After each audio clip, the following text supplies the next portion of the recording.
punta tayo sa, kasi ito parang talagang nabighani si Congresswoman Gila Garcia sa mga produkto o nagagawa ng kawayan o bamboo.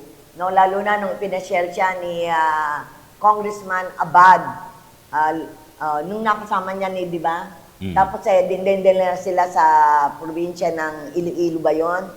At doon ay nakita nila yung Iloilo o yung isang probinsya, nakita niya kung gaano kaganda ang nagagawa ng mga tao sa bamboo. No? Hindi lamang sa maliliit ang produkto, kundi maging sa infrastruktura.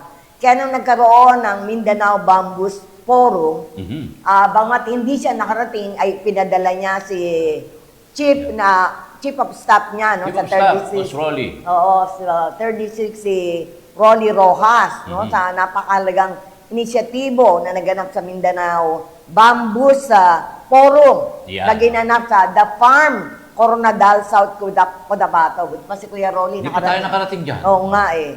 Para isulong ang mga konkretong hakbang para sa pagpapalawak ng paggamit ng kawayan para sa infrastruktura at kabuhayan.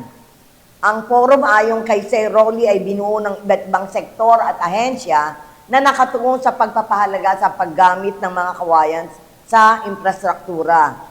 Ibinahagi ni Congressman Jose Manuel Alba sa kanyang advokasya sa paggamit ng kawayan na ayon kay Congressman Gila Garcia ay susuportahan niya ang pagsusulong ng mga naaangkop na batas upang palawigin at bigyan ng karampatang panuntunan ang paggamit ng kawayan sa iba't ibang paraan o iba't ibang produkto.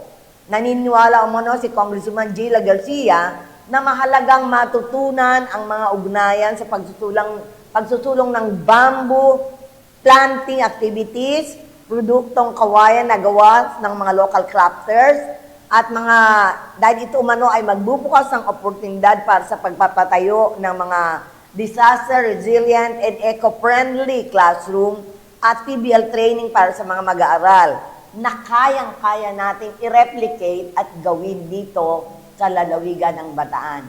Ganun siya talagang pag may nakita siyang alam niyang makakatulong sa lalawigan, talagang continuous siyang consistent si Congresswoman Gila Garcia. Nakita niya yung halaga ng kawayan na marami naman tayo dito, no?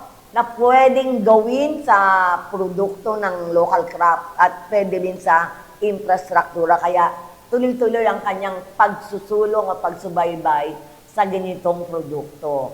Pag talagang nagustuhan nun kunyari agrikultura, hindi titigilan nun hanggang hindi nakukuha yung pinakamagandang pwedeng dalhin sa kanyang distrito. Eto, hindi na sa kanyang distrito, kundi sa buong lalawigan ng Bataan dahil halos lahat ng lalawigan, di ba? Dinalpihan, Morong, Baga. Lahat ng bayan.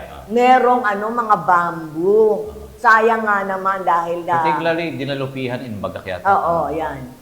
Na talagang pwedeng gawing mga produkto, lalo na sa infrastruktura.